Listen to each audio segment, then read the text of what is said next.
Ever heard of the Dyatlov Pass incident? It's one of Russia's most enduring mysteries.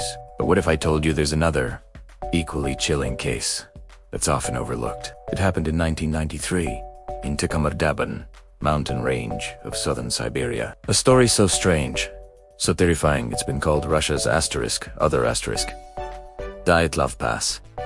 This is the story of Lyudmila Korovina and her group of young hikers.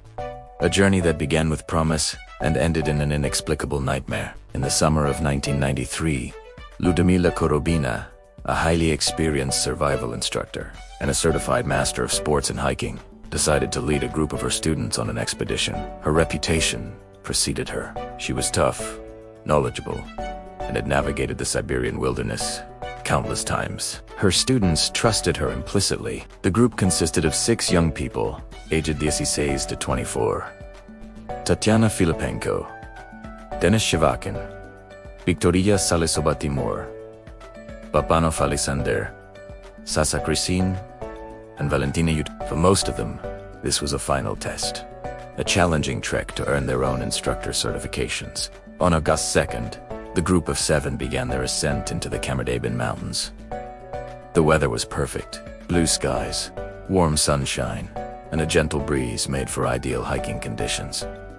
Spirits were high. They were surrounded by the breathtaking beauty of the Siberian taiga, a vast expanse of green forest and jagged peaks. Their planned route was challenging but well within their capabilities, especially under the guidance of a seasoned leader like Korovina. The first couple of days were uneventful. They made good time, setting up camp each evening, sharing stories around the fire, feeling the thrill of adventure. There was no sign, no warning of the horror that was about to unfold. They had planned to traverse a specific series of ridges, including the Retranslator and Trigliavaya peaks, before descending towards the Snezhnaya River.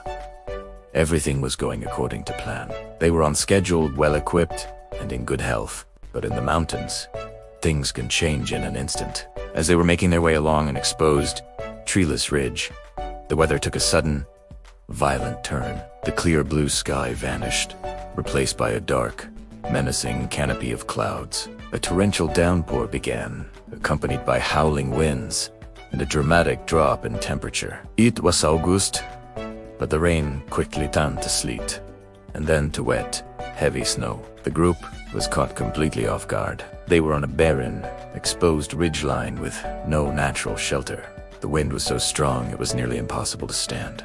They tried to pitch their tent, but the fierce gusts ripped the fabric from their frozen hands. Soaked to the bone and shivering uncontrollably, they huddled together behind a small rock outcropping that only meager defense against the raging storm. They had no choice but to wait it out, hoping for a break in the weather. The temperature continued to plummet. Night fell, and the storm raged on, trapping them in a cold, dark, and terrifying limbo. As the morning of August 5th dawned, the storm had not let up. The group was exhausted, frozen, and disoriented.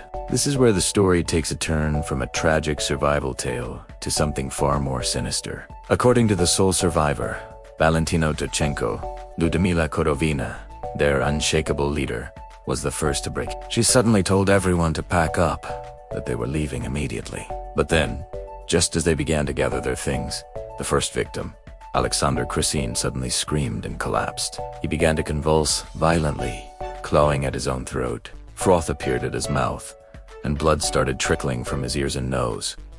Panic erupted. Before they could even process what was happening to Alexander, Tatiana Filipenko began exhibiting the same terrifying symptoms. She slammed her head against the rocks, then collapsed, bleeding from her eyes and mouth. One by one, in a horrifying chain reaction, the hikers fell. Denis Shivakin and Timur Babanov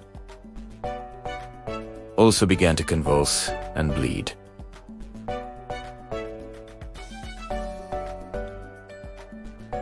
Their bodies racked. In the middle of the chaos, Lyudmila Korovina, their leader, reportedly died of a heart attack, simply falling over dead amidst the screams of her dying students. Within minutes, 6 people were dead or dying. Only Valentina Yudchenko remained. She watched in pure terror as her friends succumbed to this violent, inexplicably force. She described them as going insane, tearing at their clothes and bodies before collapsing. Petrified, she grabbed a small piece of plastic sheeting, the only remnant of their tent, and ran. She fled from the scene of the massacre, not daring to look back. Driven by pure survival instinct, she had no map, no food, and was wearing only light clothing in the freezing storm. For 2 days, Valentina wandered alone through the unforgiving wilderness. She was hypothermic, starving, and in a state of shock. She followed a power line down the mountain, knowing it had to lead somewhere. Finally, she stumbled upon a river. Seeing a group of kayakers on the opposite bank, she used the last of her strength to shout for help. The kayakers, a tourist group from Ukraine, was shocked to see a lone, bedraggled figure emerge from the dense forest. They rescued her, pulling her from the edge of the wilderness and back into civilization. Valentin was able to give a rough location of the incident, and a search and rescue operation was launched. However, due to the remote location and the lingering bad weather, it took weeks for the recovery team to find the bodies. When they finally did, the scene was just as Valentin had described it. The bodies of her 5 companions and their leader were scattered across the ridge. The official cause of death for all 6 victims was listed as hypothermia. The autopsy reports noted that they had died from exposure to the cold, and that their violent symptoms were likely the result of paradoxical undressing and terminal burrowing, bizarre behaviors sometimes seen in the final stages of severe hypothermia. The case was officially closed, but for many, this explanation felt woefully inadequate. How could an entire group of experienced hikers, led by a master survivalist, all succumb to hypothermia at the same time and in such a violent manner? Why did they all start bleeding from their eyes and ears? This is where the theories begin, and they are as strange as the incident itself. One popular theory suggests the group was exposed to some kind of nerve gas. The area was not far from military testing grounds, and it's conceivable that a colorless, odorless agent could have drifted over the ridge, causing the rapid neurological breakdown and violent deaths.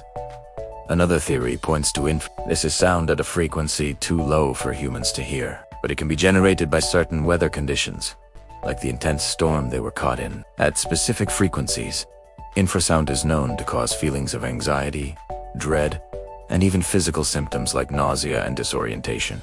Could a powerful wave of infrasound have driven the hikers mad, causing their bizarre behavior? Then there's the theory of contamination. Could they have drunk from a water source that was contaminated with a natural toxin or a chemical runoff? Something that could trigger a rapid and fatal reaction in the human body.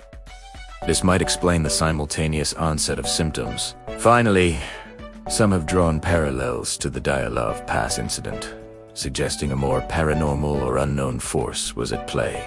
The Khamar-Daban incident remains one of Russia's most chilling unsolved mysteries. 6 experienced hikers died under bizarre and violent circumstances, and the sole survivor's account only deepens the enigma. Was it simply a tragic case of mass hypothermia? A perfect storm of environmental factors? Or were they victims of something more sinister, a secret military experiment, a freak natural phenomenon, or something else entirely?